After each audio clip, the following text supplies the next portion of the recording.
Well, it was a pretty good end of the week. This is a beautiful day, and we're taking you from the hottest point, and we're watching everything cool off down into those upper 70s. But we got to talk about this storm because it's going to gear up for a pretty big one. As we can see, some of these temperatures behind it going to get pretty cold with those wind speeds. Right now, 78 in San Angelo. Everybody else joining us in a good combination of those mid to lower 70s. Now, right now, we're looking at that temperature change over the last 24 hours.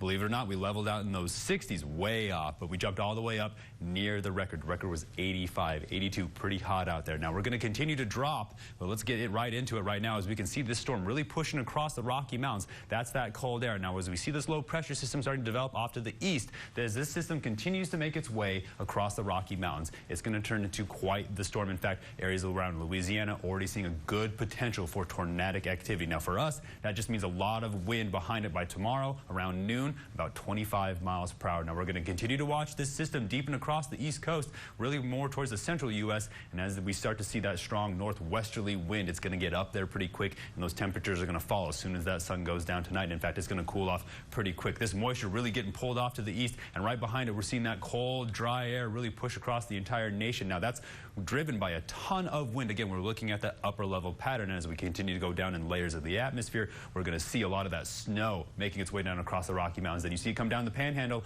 and then it finally dissipates. Now, by Saturday, that's that colder temperatures, about a 20-degree change. So 80s today, 60s tomorrow, and we're going to stay in those colder temperatures all night. In fact, we're looking at a lot of this severe weather outlook targeting, again, parts of East Texas, parts of Louisiana, and Arkansas. Now, this is going to be a big storm. Again, we're seeing a lot of wind with it behind it, and when we get a good idea of those temperatures across the nation right now, this is what we're going to continue to follow. This record heat is going to continue to push east, and then right behind it, those cold temperatures. You can even see it moving right across the Great Plains down from the Rocky Mountains. Now, it's going to be moving pretty quick, and even tonight, we're going to start feeling it, as by tomorrow, it's only going to get up into those 60s and then continue to cool off. Right now, we're seeing where those cooler temperatures are really down to the southeast, but they're going to be making their way in from the southwest. In fact, you can see Midland already at 74. Now, we're going to continue to drop down in those temperatures again around 5 or 6 o'clock. We're going to see the biggest drop as we start to get down there. And don't let that hold you off from any of those weekend activities, but make sure you take that coat because it is going to get cold. Again, we're looking at the futurecast. By around Saturday evening,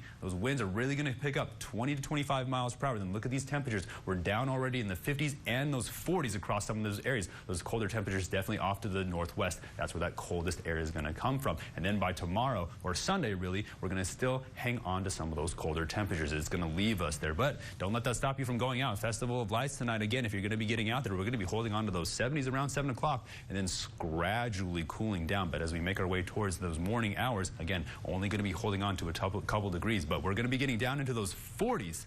We will see a lot of these temperatures been holding on overnight, and then tomorrow only up a couple degrees up into those 60s, and hopefully that's where we're going to stay, and that's where we're going to be as far as the weekend is concerned.